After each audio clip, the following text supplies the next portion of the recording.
This story is titled, My Sister Who Got Me Kicked Out at 17 Tried to Expose Me as Broke at Christmas Dinner. She had no idea I was worth $7 million. Her meltdown was priceless. Hey guys, 32 female now, and I guess I'm finally ready to share this story.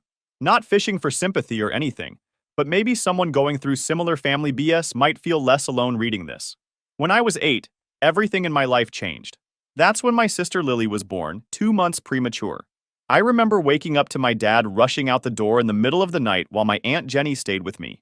Everyone was freaking out about the baby, and even though I was just a kid, I could tell something was seriously wrong.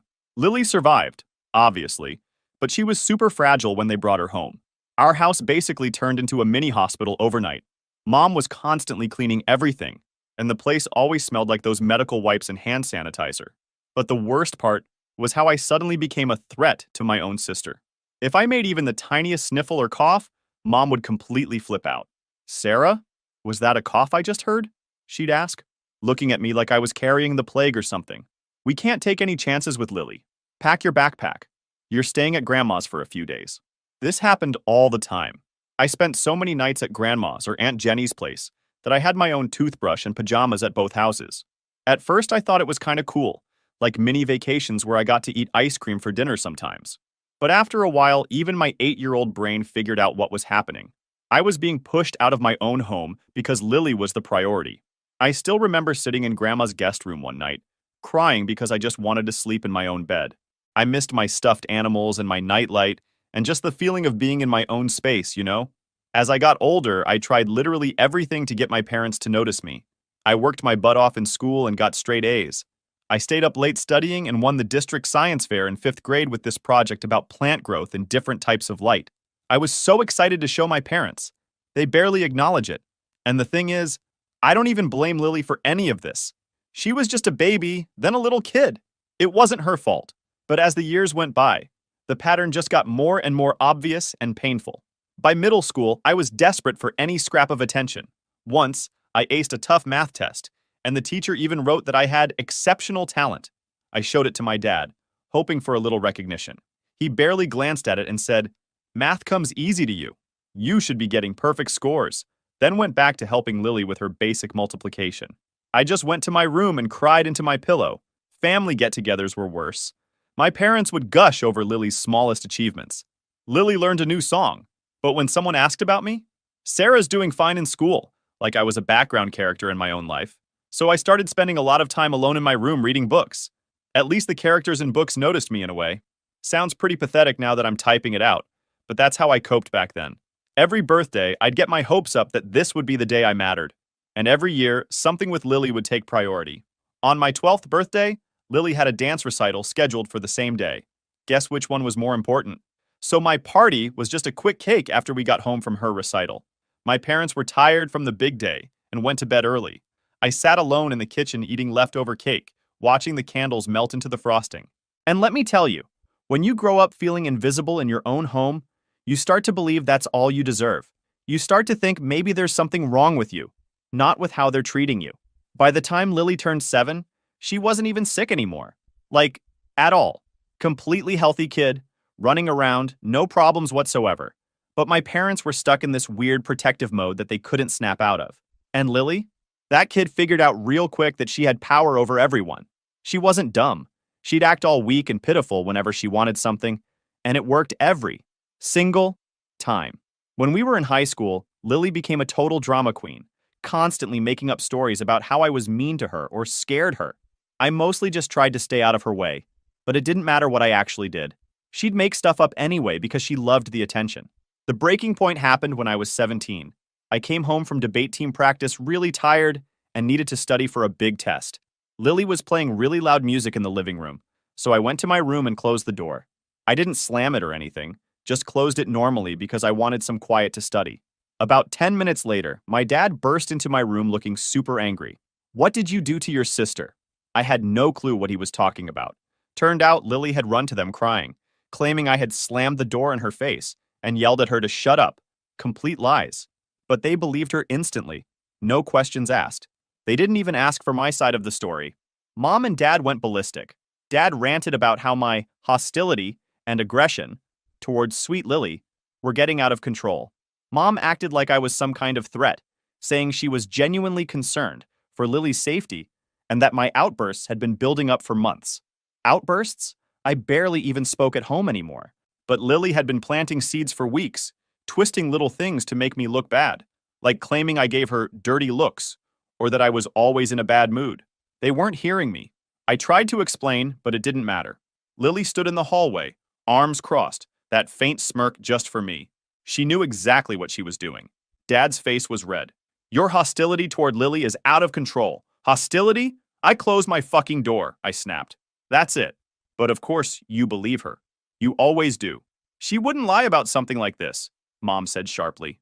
I let out a cold laugh. She lies all the time, but you're too blind to see it. She's been playing you for years. You're just too desperate to have your perfect little princess to care. Dad's jaw clenched. Watch it. No, you watch it. I fired back. It was the final straw for me. You've made it pretty clear who you actually care about. It's her. Always her. I could disappear tomorrow, and you wouldn't notice until it made things inconvenient for Lily. Mom flinched, but Dad's face twisted in rage. That's enough. I wasn't done. You're pathetic, I spat, the words burning in my throat. You don't care about what's true. You just want things to be easy. You let her walk all over you, and I'm done pretending like you're anything but weak for falling for it. The silence that followed was thick. Dad's face darkened, his fists clenched at his sides. Get out, he said, low and dangerous. Get out of my house. I blinked, frozen for a second. You're serious? I don't want you here anymore. He pointed to the door. Go. I was 17. When Dad kicked me out, I didn't have time to think, let alone figure out where to go. I shoved whatever I could into my school backpack and gym bag, leaving most of my stuff behind: books, photos, everything. I thought about going to Grandma's, but it didn't feel like an option. She was always kind, but she never pushed back against my parents. Every time I stayed there growing up, it felt more like being stashed away than welcomed. I wasn't about to show up just to be sent back or told to work things out with Mom and Dad. So I slept in my old Toyota that night, parked in the corner of a grocery store lot. I sat there until 3 a.m., staring at my phone, waiting for them to call and say it was a mistake, that I could come home. The call never came. That first night turned into almost 4 months of living in my car. I'd park in different spots each night, behind stores, in quiet neighborhoods, anywhere I wouldn't get noticed. I used the showers at school after gym class, did my homework in the library until they closed, washed my clothes in public bathroom sinks, and dried them on my car's dashboard when it was sunny. The worst part was this was during winter, January through April, freezing freaking cold. The heater in my Toyota barely worked. I'd sleep in all my clothes with these cheap blankets I got from Dollar Tree. Still, I'd wake up shivering, seeing my breath inside the car. Some mornings there was actual frost on the inside of my windows. But I still went to school every single day. Never missed a class. Kept my grades up. I was determined to not let them ruin my future too. My parents never called to check if I was okay. Not once in those months. They didn't care if I was literally freezing to death in a car somewhere. Meanwhile, I found out through social media that they had already turned my bedroom into a hobby room for Lily, with a new desk and art supplies. Posted pictures of it on Facebook like I never even existed. I tried to hide that I was homeless, but it's really hard to keep something like that secret. My clothes started to smell no matter how much I tried to wash them in sinks. I was always tired from not sleeping well. One day I fell asleep in English class, and my teacher kept me after to ask what was going on. I broke down crying right there. Just couldn't hold it together anymore. She called in the school counselor, and they figured out I'd been living in my car for almost 4 months. The counselor helped me get into a youth shelter. It wasn't great. Noisy, kind of rough, with strict rules about when you had to be in and out. But at least it wasn't freezing in there. At least there were real showers and a place to do laundry. I stayed at that shelter until I graduated high school. Despite everything, I maintained a 4.0 GPA. I was even named valedictorian. No one from my family came to the ceremony. I gave my speech to a crowd of strangers' parents, talking about perseverance and overcoming obstacles while trying not to break down. After the ceremony, I watched all these other kids hugging their families, taking pictures, celebrating. I just went back to the shelter alone. Getting my college acceptance letter was honestly the best day of my life up to that point. Full scholarship to State University, covering tuition and dorm housing. I literally sat down on the floor of the shelter and cried when I opened it. Some of the other shelter kids made fun of me for crying over a letter, but I didn't care. This was my ticket out. I moved into the dorms that August with everything I owned fitting into 2 garbage bags. My roommate Jessica took one look at my stuff and was like, "That's all you brought?" I just shrugged and said, "I like to travel light." Wasn't about to tell this random girl that I was basically homeless before college. College was hard, but not just because of classes. I had to work 2 jobs while taking a full course load. The scholarship covered the basics only. I got a job at the dining hall, which was actually pretty sweet because I could eat for free during my shifts. Also worked at the campus library 20 hours a week. The library job was perfect because during slow times, which was most of the time, I could study at the desk. When other students went home for holidays or breaks, I'd stay in the nearly empty dorms since I had nowhere else to go. Those quiet campus weekends were actually kind of peaceful. No drama, no feeling like I was in anyone's way. Just me and my books and blessed quiet. After 4 years of this grind, I graduated with a business degree and got a job as an entry-level manager at Davis Company. The pay wasn't great, like $41,000 a year, but it was enough for me to get my own tiny apartment. That first apartment was probably a complete dump by normal standards. But after living in a car in a shelter, it felt like a freaking luxury hotel. I remember sitting on my secondhand futon that first night thinking, no one can kick me out of here. This is mine. So I'm working this boring office job, living paycheck to paycheck like everyone else in their 20s. One night, I'm just scrolling through Instagram, bored out of my mind, and I see this ad. Learn how to make your money work for you. I'd usually ignore stuff like that because it sounds scammy as hell, but something made me stop and click on it. It was this online investing course taught by this woman named Rachel. Cost $700, which was a huge amount for me back then. Like almost my entire monthly food budget. But it seemed legit. She had real credentials and good reviews. So I decided to try it. Ate nothing but ramen and peanut butter sandwiches for 2 months straight to save up. That decision completely changed my life. Rachel explained investing in a way that just clicked in my brain. All the stuff that seemed complicated before suddenly made sense. I started super small, putting just $200 into a few stocks she recommended, then gradually invested more as I got the hang of it.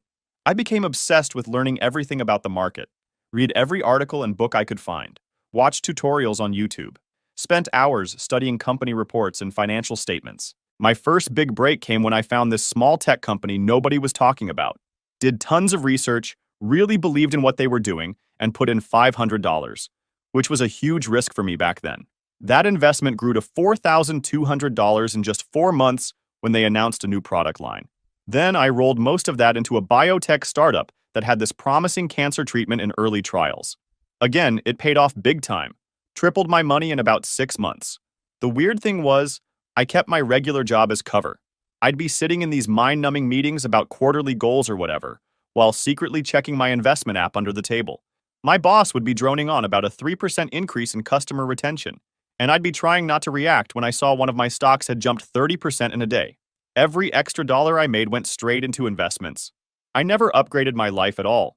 Still lived in the same small apartment, still drove my old Toyota with 180,000 plus miles on it, still bought clothes from thrift stores. People at work probably thought I was just terrible with money. Like, poor Sarah must have massive student loans or something. But the hardest part was keeping it all secret. I was paranoid about anyone finding out. Didn't want coworkers getting suspicious if I suddenly started living better. Definitely didn't want my family somehow hearing about it through the grapevine. I hid my financial statements, never talked investments with anyone, used a separate email for all my trading accounts, and checked my portfolio only when I was alone. By the time I was 25, I was making more from my investments in a single day than I made in a whole month at my regular job. It was surreal. One random Tuesday morning, I checked my portfolio while eating breakfast and realized I'd just crossed the $1 million mark. I actually had to sit down on the floor because my legs went weak. $1 million fucking dollars. Me. The girl who once lived in her car and counted quarters to do laundry. But I told absolutely no one. Not a single person knew. I was terrified that if my parents or Lily found out, they'd suddenly want to be family again. I'd seen how manipulative Lily could be all those years. I could just imagine what kind of sob story she'd come up with if she knew I had money. So I kept living this weird double life. Regular boring job where I pretended to care about small raises. Modest apartment that I apologized to visitors about. Old car that made embarrassing noises. All while watching my investment accounts grow by thousands every day.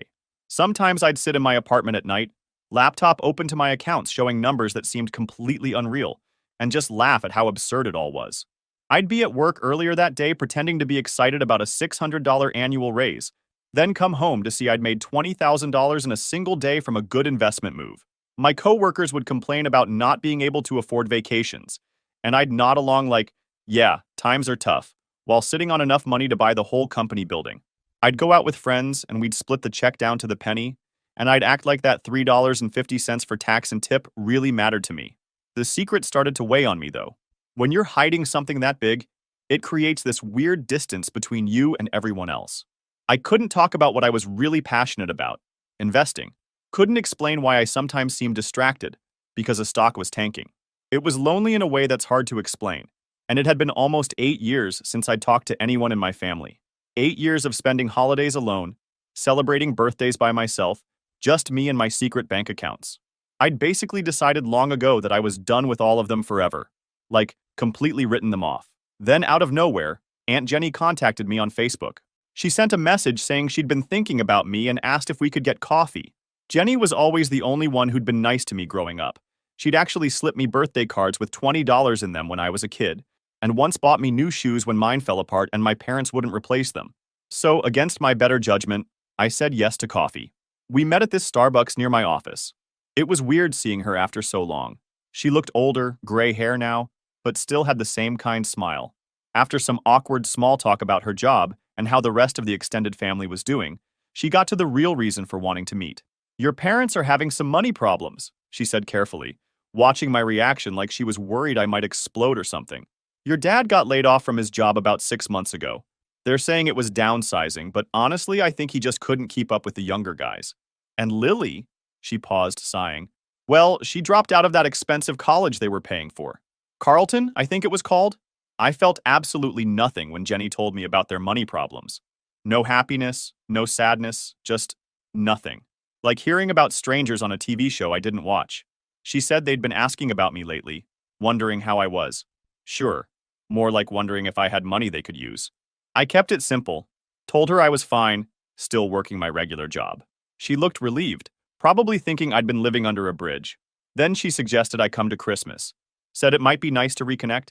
Everything in me wanted to say, hell no, run away. Don't get sucked back into their toxic bullshit. But some tiny part of me, the part that still remembered being that little girl desperate for her parents' attention, wondered if they'd changed at all. Plus, I was kind of curious. What would they say to me after all this time? I'll think about it, I said, which was more than I should have promised. Jenny seemed happy with that and changed the subject. We finished our coffees, did an awkward hug goodbye, and I figured that would be the end of it. But a week later, my phone rang with a number I didn't recognize. I almost didn't answer, but I was expecting a call about an investment property, so I picked up. Sarah? Is that you? Her voice sounded exactly the same as I remembered, sending this weird chill down my back. Yeah, it's me, I said flatly.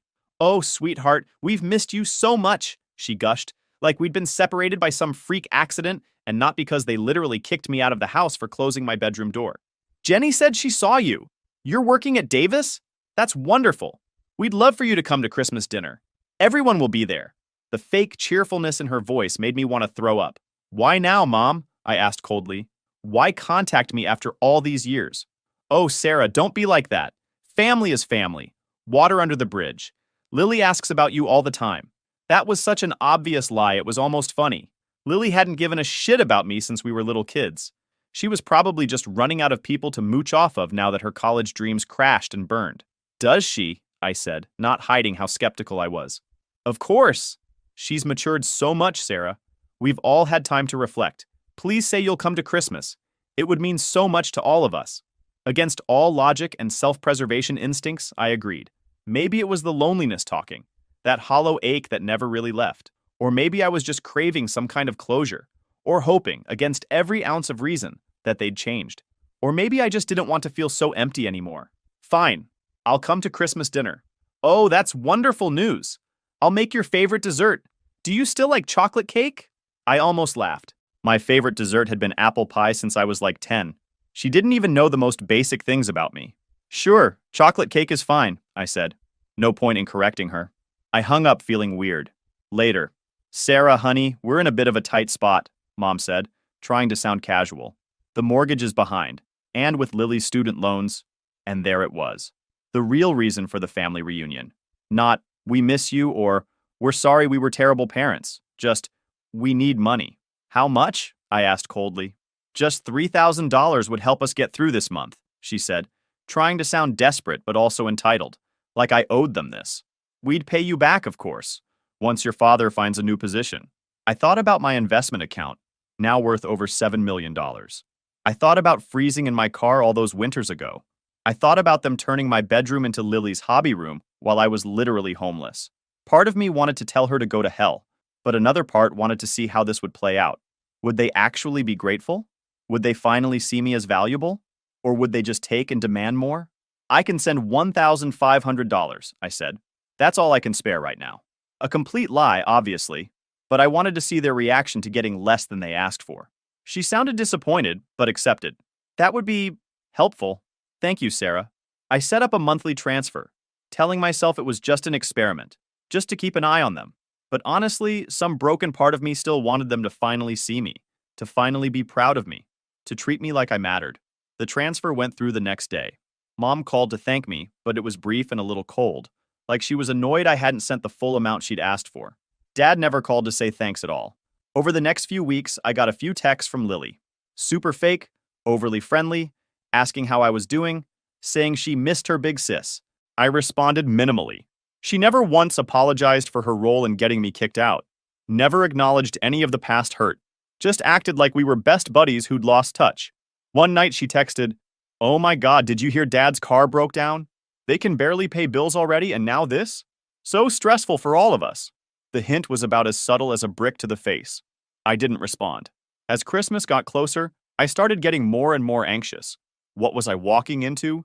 Was I being an idiot? Was this some elaborate setup to get more money out of me? I almost canceled a dozen times. But I was also curious. Part of me wanted to see their faces when they realized I wasn't the desperate, broken girl they'd thrown away. I had a stable job, my own place. I was doing just fine without them. That would be satisfying, at least. When Christmas Day arrived, I sat in my car outside my parents' house for like 15 minutes, seriously debating whether to just drive away. My stomach was in knots. But I finally forced myself to get out and walk to the door. Standing on their porch, I almost turned around and left like 3 separate times. But I rang the doorbell. Mom opened it, looking older but basically the same. "Sarah, you came!" She gave me this awkward hug that I didn't return. Just stood there like a statue while she wrapped her arms around me. The house was full of relatives I barely remembered. Aunt Jenny gave me a genuine smile from across the room. Everyone else just looked uncomfortable, like they didn't know what to say to me. A few cousins I hadn't seen since I was a teenager gave me these weird, pitying looks, like I was some charity case they had to be nice to. Lily was sprawled on the couch, scrolling through her phone. She'd put on like 30 pounds since I last saw her, and had that permanently annoyed expression of someone who's used to getting their way all the time. When she saw me, her eyes narrowed.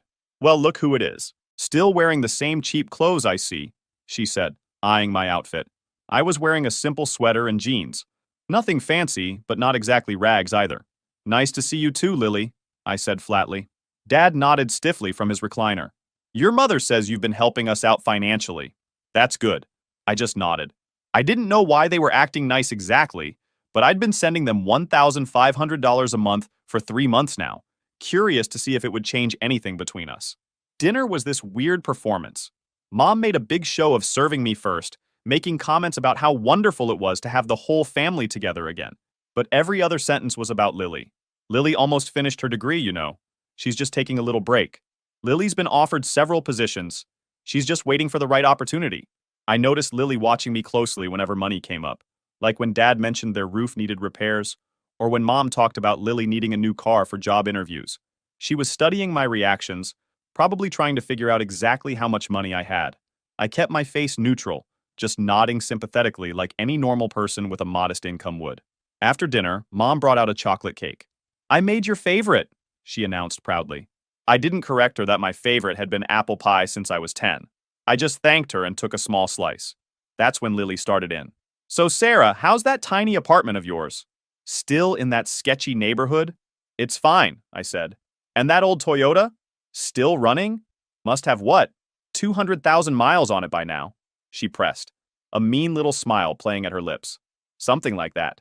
Must be hard, barely making ends meet at your age," she continued. I mean, you're what, 32? And still just an office drone? I could feel where this was going. She was trying to embarrass me in front of the whole family, trying to make herself look better by comparison, even though she was the one who dropped out of college and was living with our parents. I manage, I said simply. She laughed, but there was no humor in it. Yeah, you're managing so well you can only afford to help mom and dad with $1,500 a month. Do you know how insulting that is? They asked for $3,000. They need $3,000. Aunt Jenny tried to intervene. Lily, that's not appropriate dinner conversation. No, I want to know. Lily cut her off. I want to know why she's being so stingy when our parents are struggling, when I have student loans crushing me, when we could lose this house. Mom looked uncomfortable. Lily, please. Sarah is helping as much as she can. Is she, though? Lily's voice got louder. Look at her.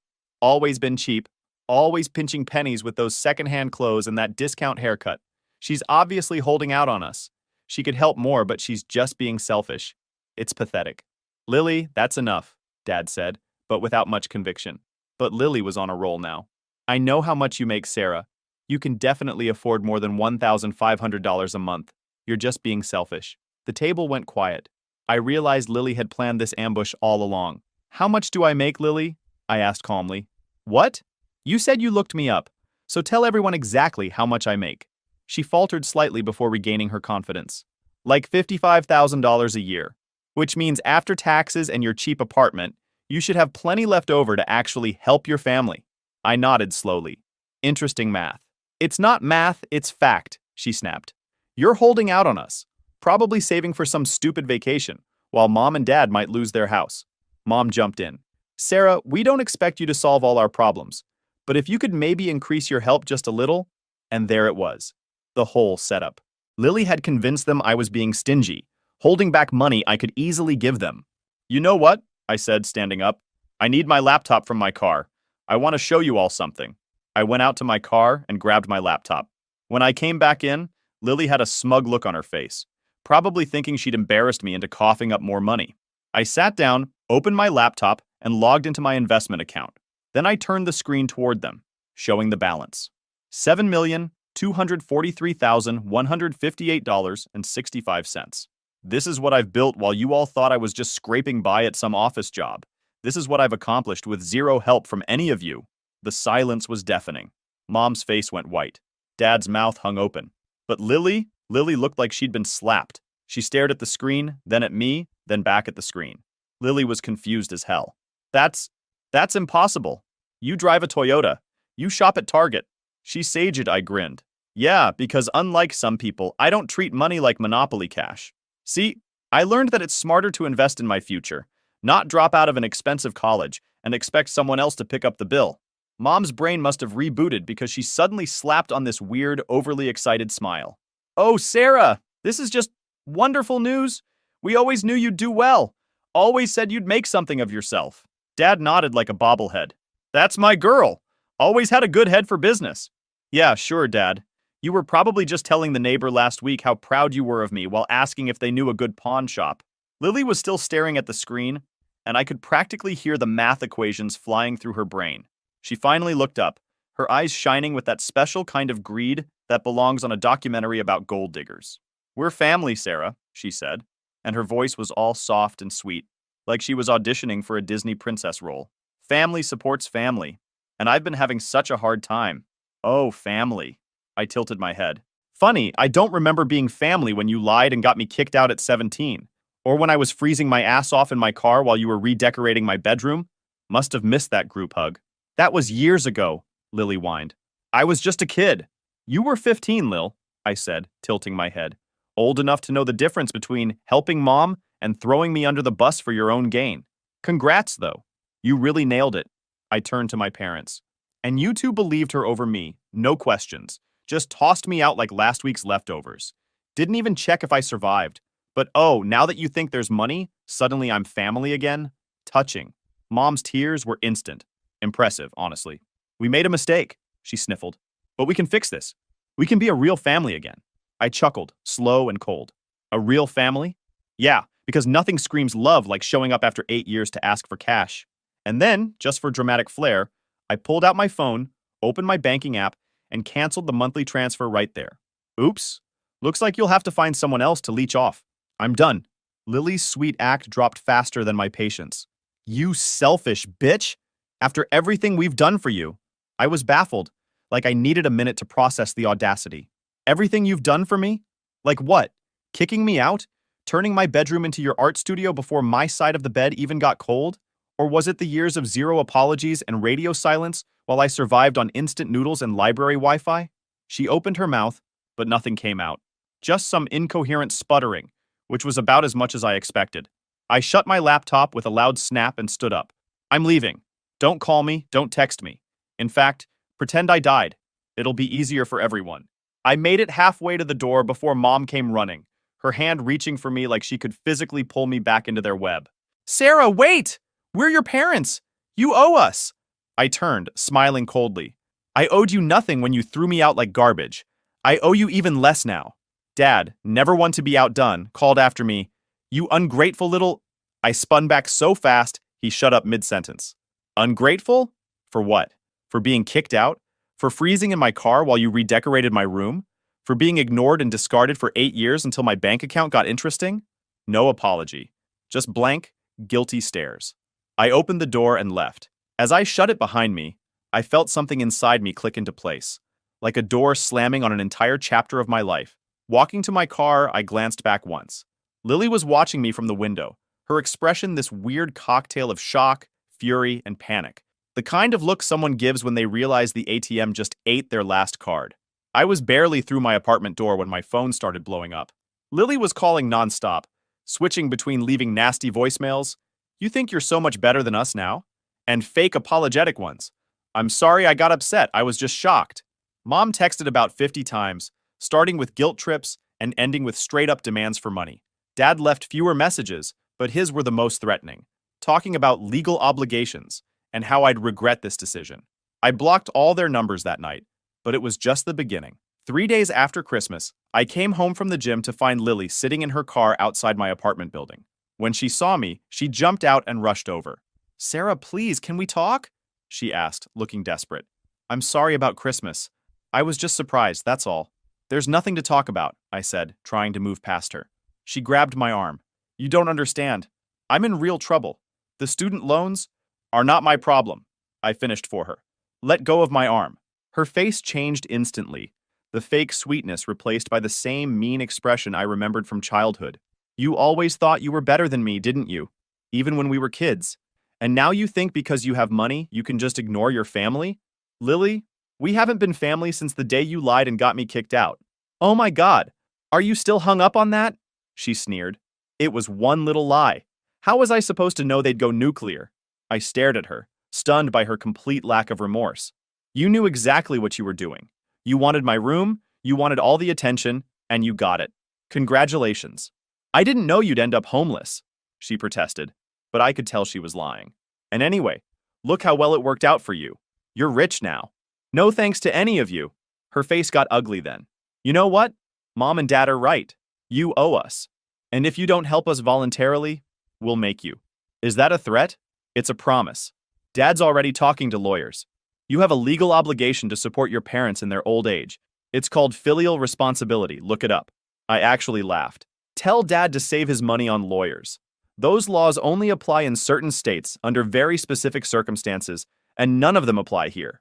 "We'll see about that," she snapped. "And I'm telling everyone what a selfish bitch you are. The whole family, all our old friends.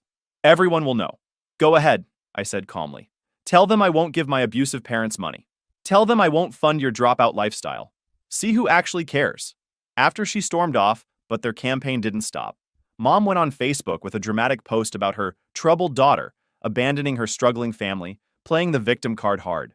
Dad actually consulted a lawyer, but when he was told he had no legal claim to my money, he switched to threats, saying he'd report me to the IRS for hiding assets, which I wasn't. Every penny was legit and taxed. That was my last straw. I gave notice at my apartment, took a leave of absence from work, and started searching for property in Colorado. I wanted distance, both physical and emotional, found a cabin-style house near a small town in the Rockies, paid for it outright, packed up only what mattered, and left. Changed my phone number, email, everything. The day I drove away felt like my first real breath in years. like I'd finally stepped out of the shadow they'd kept me under. In Colorado, life started to feel real again. I volunteered at a youth shelter, remembering too well what it felt like to be young and homeless. That's where I met Alex. Kind, patient, the exact opposite of anyone from my past. We started dating, and 6 months in, I told him everything. About the homelessness, the secret investments, the mess with my family. I was terrified he'd look at me differently, but all he said was, "Are you okay?" Not about the money, not about the drama, just about me. A year later, we were married by a lake near our home, surrounded by people who actually cared. We built a foundation to help kids aging out of foster care, breaking the cycle I came from. And when our babies who'd been bounced around the system came into our lives, it felt like everything had come full circle. And yeah, that's where I'm at now. Tell me what you guys think.